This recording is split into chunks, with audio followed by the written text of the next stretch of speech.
अक्सर कहा जाता है कि दुनिया सच्ची मोहब्बत को सालों तक याद रखती है, मगर आज हम आपको जिस प्रेम कहानी के बारे में बता रहे हैं वो सच्ची तो नहीं थी, फिर भी दुनिया उस प्रेम कहानी को याद करती है। याद करने की वजह इस प्रेम कहानी का खौफनाक होना था। ये इतना खौफनाक था कि इस प्रेम कहानी ने 7 हंसती खेलती जिंदगियों को एक पल में खत्म कर दिया था। ये कहानी है शबनम और सलीम की। वही शबनम सलीम जिन्होंने अपनी मोहब्बत को पाने के लिए एक ऐसा खौफनाक रास्ता चुना जिसके बारे में सुनकर आज भी लोगों की रूह कांप जाती है। आखिर शबनम और सलीम की पूरी कहानी क्या है, जानने के लिए इस वीडियो में अंत तक जरूर बने रहें। यकीन मानिए, पूरी कहानी जानने के बाद आप भी शॉक्ड रह जाएंगे। इस एक घटना ने चंद दिनों के लिए पूरे उत्तर प्रदेश सरकार को हिलाकर रख दिया था। वो कैसे, चलिए जानते हैं सब कुछ डिटेल से इस वीडियो में। मगर आगे बढ़ने से पहले क्राइम की कहानी चैनल को सब्सक्राइब कर बेल आइकन जरूर दबा लीजिए। तो चलिए अब कहानी शुरू करते हैं। ये कहानी है उत्तर प्रदेश के अमरोहा के बावनखेड़ी गांव की। 14 से 15 अप्रैल 2008 की दरमियानी रात चारों तरफ एक अजीब सा सन्नाटा पसरा हुआ था। मोहल्ले के अक्सर लोग गहरी नींद में सो रहे थे। इसी सन्नाटे के बीच रात के लगभग 2 बजे कुछ लोगों को एक लड़की की जोर जोर से चीखने की आवाजें सुनाई देती हैं। आवाज सुनकर लोगों ने समझा कि शायद ये उनका भरम होगा, मगर जब लोगों ने आवाज की तरफ गौर किया तो पता चला कि ये आवाज इस गांव के सबसे रईस व्यक्ति शौकत अली के घर से आ रही थी। शौकत अली पेशे से कॉलेज में लेक्चरर थे। गांव में इनकी काफी इज्जत थी। इनका घर ही गांव का सबसे आलीशान घर था जो पूरे 9 एकड़ में फैला हुआ था। जब लोगों ने शौकत अली के घर से आती आवाज को सुना तो लोग उठकर उसी घर की तरफ भागने लगे। पास गए तो पता चला कि शौकत अली की बेटी शबनम अली बेतहाशा चिल्लाए जा रही हैं। लोगों को समझ नहीं आ रहा था कि आखिर इसे हुआ क्या है, इसलिए मामले को समझने के लिए कुछ लोगों ने घर के अंदर जाने का फैसला किया। जैसे ही लोग घर के अंदर गए, उनके पैरों तले जमीन खिसक गई। शबनम ने घर के अंदर आए लोगों को अपने पिता के कमरे की तरफ जाने का इशारा किया। जब लोग कमरे में गए तो देखा कि शौकत अली खून से लथपथ अपने बिस्तर पर पड़े हुए हैं। इसके बाद लोग घर के दूसरे हिस्से में भी गए और वहां भी यही नजारा था। घर में मौजूद एक एक शख्स अपने अपने स्थान पर मरा पड़ा था। उस रात एक घर में 8 लोग थे, जिसमें से 7 की जान जा चुकी थी। मरने वालों में 55 साल के शौकत अली, 50 साल की शबनम की मां हाशमी, 35 साल के शबनम के बड़े भाई अनीश, शबनम का छोटा भाई राशिद, शबनम की भाभी अंजुम, शबनम की मौसेरी बहन राबिया और 10 महीने का भतीजा अर्श शामिल था। नजारा देखकर किसी को कुछ भी समझ नहीं आ रहा था कि आखिर हुआ क्या है। हर किसी के जहन में बस एक ही सवाल था कि ये किसने किया। इस सवाल का कोई सही जवाब दे सकता था तो वो इस घर में अब इकलौती जिंदा बची सदस्य शबनम थी। मगर शबनम की हालत इतनी ज्यादा बुरी थी कि वो कुछ भी बोलने की हालत में नहीं थी। शबनम का ये दुख लोगों को तब समझ भी आ रहा था क्योंकि उसने परिवार के 7 सदस्यों को एक पल में खो दिया था। हर कोई शबनम को सांत्वना देने में लगा हुआ था। लोगों ने जब देखा कि 7 लोग दम तोड़ चुके हैं तो आनन फानन में रात के अंधेरे में ही स्थानीय पुलिस को घटना के बारे में जानकारी दी जाती है। एक साथ 7 लोगों की मौत की खबर सुनकर पूरे पुलिस महकमे में तहलका मच जाता है। यह खबर इतनी बड़ी थी कि रातों रात इस घटना के बारे में तत्कालीन राज्य और केंद्र सरकार को भी जानकारी दी जाती है। खबर मिलते ही सबसे पहले घटना स्थल पर स्थानीय पुलिस स्टेशन की टीम आती है। मामले की गंभीरता को समझते हुए तुरंत और पुलिस फोर्स की मांग की जाती है। अब हालात ये हो जाते हैं कि सुबह सूरज निकलने से पहले बावनखेड़ी गांव में आसपास के 10 थाने की पुलिस फोर्स भर दी जाती है। इसके अलावा फॉरेंसिक टीम इस घर को अपने कब्जे में लेकर जांच शुरू कर देती है। शुरुआती जांच में लोगों ने जब शबनम से पूरे मामले को समझना चाहा तो शबनम बताती है कि वो छत पर सो रही थी, तभी उसे कुछ खटपट की आवाज सुनाई दी। आवाज सुनकर वो नीचे आई तो उसने देखा कि कुछ लोग हाथों में कुल्हाड़ी लिए हुए हैं और भाग रहे हैं। शबनम के मुताबिक शायद वो लोग लुटेरे हो सकते हैं जो घर में लूटने की नीयत से घुसे होंगे। शबनम के इस बयान के बाद यह खबर पूरे शहर में फैल जाती है कि डकैतों ने शौकत अली के घर में डाका डालने के दौरान 7 लोगों की हत्या कर दी। इस घटना के समय उत्तर प्रदेश की मुख्यमंत्री मायावती थीं। घटना की जानकारी होते ही मायावती तुरंत परिवार में इकलौती बची शबनम को 5 लाख रुपए मुआवजे के तौर पर देने का ऐलान कर देती हैं। साथ ही यह भी ऐलान किया जाता है कि इस घटना में शामिल किसी भी अपराधी को बख्शा नहीं जाएगा। मायावती के इस बयान के बावजूद हंगामा शांत नहीं होता है, बल्कि विपक्षी पार्टियां इसे कानून व्यवस्था का मुद्दा बनाते हुए मायावती को घेरना शुरू कर देती हैं। हालत की गंभीरता को समझते हुए मायावती भी खुद को अमरोहा आने से नहीं रोक पाती हैं। अगले ही दिन हेलीकॉप्टर से वो खुद ही घटनास्थल पर पहुंच जाती हैं। यहां पहुंचकर मायावती शबनम को भरोसा दिलाती हैं कि आरोपियों को ढूंढकर कड़ी से कड़ी सजा दी जाएगी।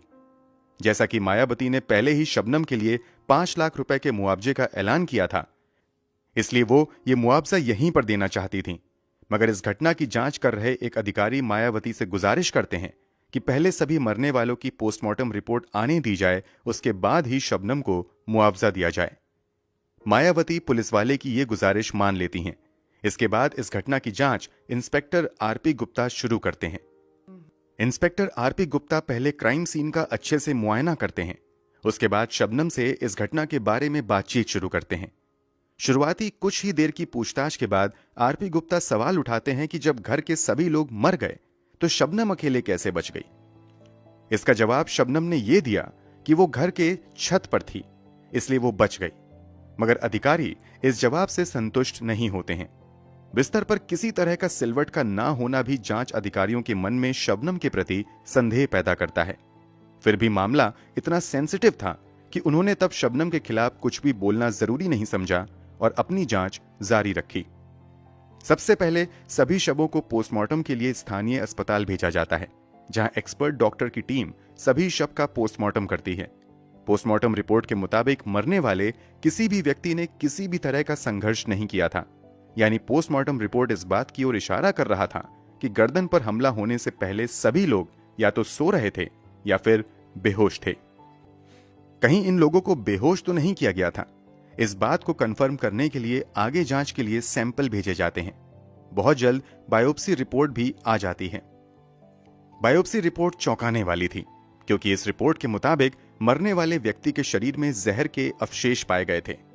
मरने वालों के शरीर में जहर के अवशेष का मिलना इस बात की ओर इशारा कर रहा था कि मारने से पहले इन सभी को जहर दिया गया और उसके बाद बड़ी बेरहमी से मार दिया गया। मगर ऐसा किया किसने? इस सवाल का सटीक जवाब अब कोई दे सकता था तो वो घर में इकलौती बची शबनम थी।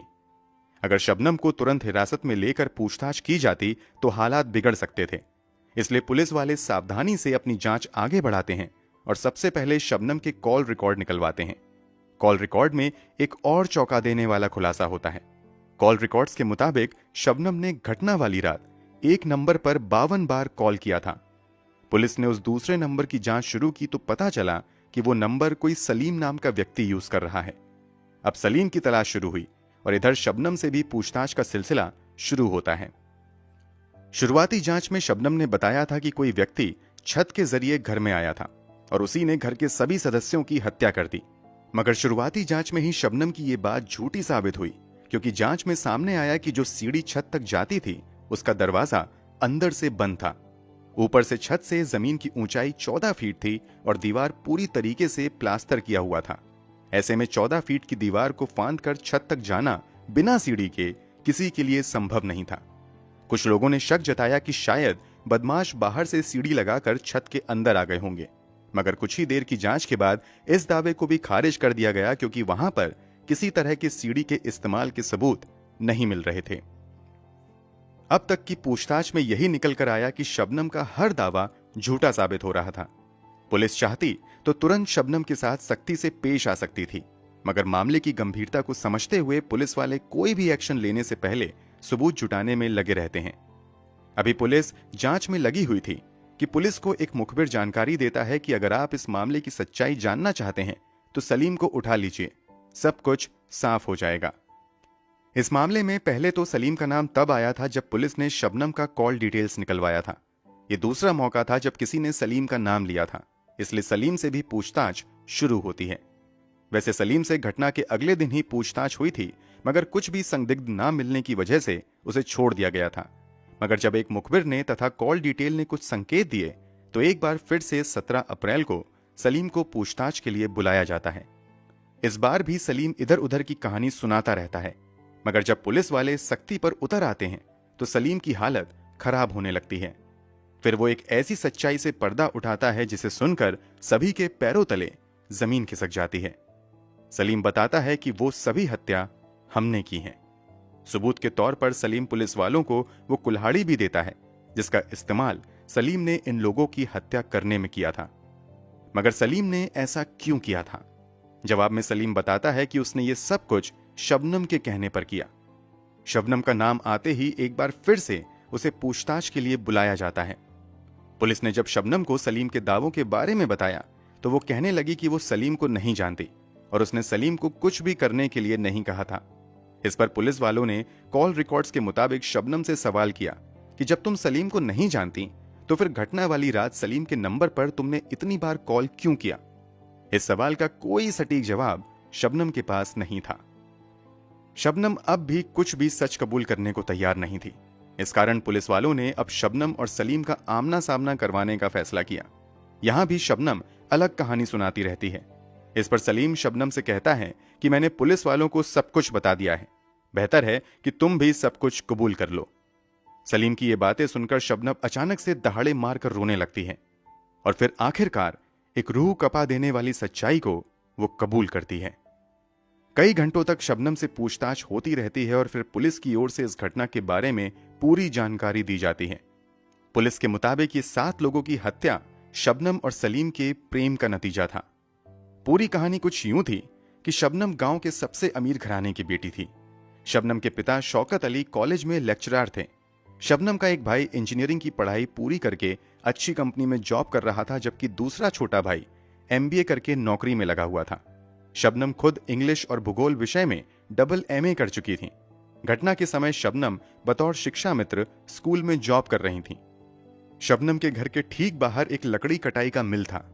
सलीम इस मिल में काम किया करता था। शबनम जब भी बाहर जाती थी तो उसकी नजर अक्सर सलीम पर पड़ती थी। रोज आते जाते शबनम को सलीम अच्छा लगने लगता है और धीरे धीरे वो सलीम से प्यार करने लगती है। मौका मिलते ही एक दिन सलीम से वो अपने प्यार का इजहार करती है। सलीम भी बताता है कि वो भी उसे पसंद करता है। अब बीतते समय के साथ शबनम और सलीम एक दूसरे को दिलो जान से चाहने लगते हैं। दोनों एक दूसरे से शादी का मन बनाने लगते हैं, मगर यहां कई तरह की दीवार आड़े आ जाती हैं। एक तरफ शबनम का परिवार इलाके का सबसे इज्जतदार और पढ़ा लिखा घराना था। शबनम खुद ही डबल MA कर चुकी थी, जबकि सलीम 5वीं फेल लकड़ी के मिल में काम करता था। इसके बावजूद शबनम ने घर पर बात करने का फैसला किया। वो अपने पिता से कहती है कि वो सलीम से प्यार करती है और उसी से वो शादी करेगी।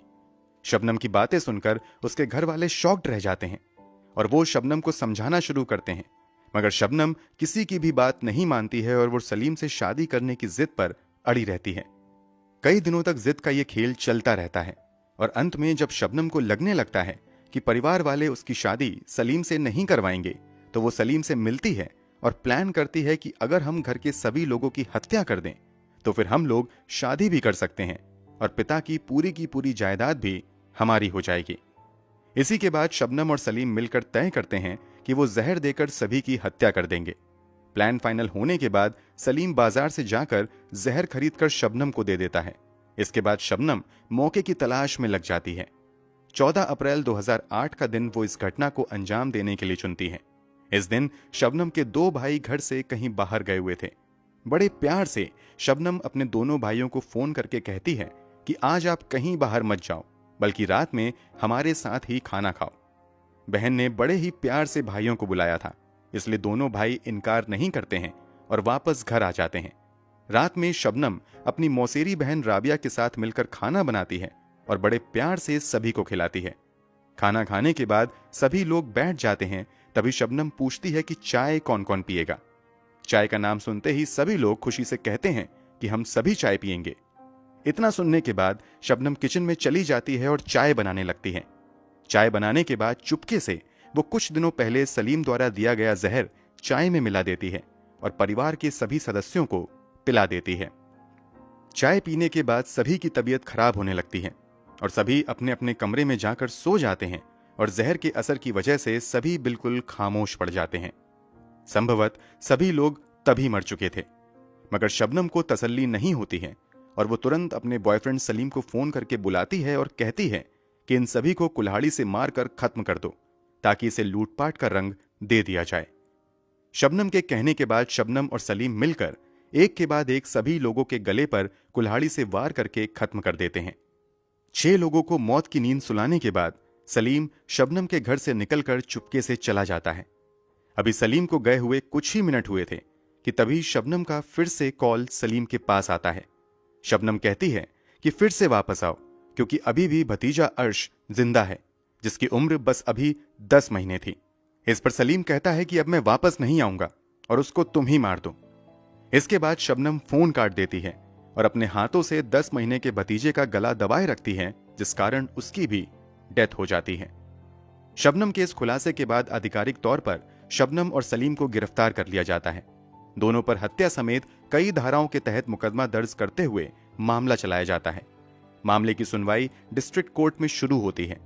यहां लंबी सुनवाई के बाद शबनम और सलीम को मौत की सजा सुनाई जाती है। इस सजा के खिलाफ दोनों इलाहाबाद हाई कोर्ट में अपील करते हैं। वहां से भी उन्हें फांसी की सजा ही मिलती है। इलाहाबाद हाई कोर्ट से राहत नहीं मिलने के बाद दोनों सुप्रीम कोर्ट में अपील करते हैं, मगर सुप्रीम कोर्ट भी निचली अदालत के फैसले को ही सही बताता है। जब अदालतों से शबनम और सलीम को कोई राहत नहीं मिलती है तो शबनम राष्ट्रपति से लेकर यूपी की गवर्नर तक मर्सी पिटीशन दायर करती हैं, मगर कहीं से भी शबनम को राहत नहीं मिलती है। 2021 में सभी जगह से मर्सी पिटीशन खारिज होने के बाद ऐसा लगने लगा था कि आजाद भारत के इतिहास में शबनम फांसी की सजा पाने वाली पहली महिला बन जाएगी, क्योंकि जेल में फांसी देने की तैयारियां भी शुरू हो गई थीं। मगर तभी शबनम ने एक बार फिर से रहम की भीख मांगते हुए उत्तर प्रदेश के गवर्नर के सामने मर्सी पिटीशन दायर कर दी, जिसे गवर्नर ने यूपी सरकार को ट्रांसफर कर दिया। शबनम की इस पिटीशन पर अब तक सरकार की ओर से फैसला नहीं हुआ है। इस कारण आज भी शबनम फांसी की सजा के इंतजार में रामपुर के जेल में बंद है। वहीं शबनम का आशिक सलीम प्रयागराज के नैनी जेल में बंद अपनी सजा काट रहा है। इस पूरे मामले में एक और चौंका देने वाला खुलासा 2008 में ही तब हुआ जब शबनम को गिरफ्तार करने के बाद मेडिकल जांच के लिए भेजा गया। मेडिकल जांच में पता चलता है कि शबनम 2 महीने की गर्भवती है। दरअसल जब शबनम और सलीम का प्रेम 7वें आसमान पर था तभी दोनों ने शारीरिक संबंध भी बना लिए थे। जेल में रहते हुए ही शबनम एक बेटे को जन्म देती हैं। 6 साल तक शबनम का वो बेटा जेल में ही रहता है। उसके बाद शबनम के कॉलेज के दिनों का एक दोस्त सैफी शबनम के उस बेटे को गोद ले लेता है। दरअसल सैफी उसी कॉलेज में पढ़ाई करता था जिसमें शबनम पढ़ती थी। सैफी के मुताबिक शबनम अक्सर बच्चों की कॉलेज में मदद किया करती थी। एक बार सैफी के पास भी पैसे नहीं थे और उसकी पढ़ाई छूटने के कगार पर आ गई थी। क्योंकि सैफी को मालूम था कि शबनम हर किसी की मदद करती हैं, इसी उम्मीद में उसने शबनम से मदद मांगी और शबनम ने उसकी फीस भर दी थी। इसी एहसान का कर्ज चुकाने के लिए शबनम के बेटे को सैफी ने गोद ले लिया और आज भी शबनम के बेटे को सैफी ही अपने बच्चों की तरह पाल रहा है। फिलहाल शबनम के उस बेटे की उम्र 15 साल हो चुकी है। शबनम के इस बेटे ने भी सरकार से मां की फांसी की सजा को उम्र कैद में बदलने की अपील की है। अब देखने वाली बात यह है कि आने वाले समय में शबनम के मामले में सरकार और अदालत क्या फैसला लेती है। दोस्तों, इस पूरी वीडियो के बारे में आपकी राय क्या है, कमेंट बॉक्स में जरूर बताएं। मेहनत पसंद आई हो तो इस वीडियो को लाइक करते हुए शेयर भी करें। अगर आपने अब तक क्राइम की कहानी चैनल को सब्सक्राइब नहीं किया है तो जल्दी से चैनल को सब्सक्राइब कर लें। क्राइम की दुनिया से जुड़ी ऐसे ही सच्ची कहानियों के लिए हमारे साथ जुड़े रहें। धन्यवाद।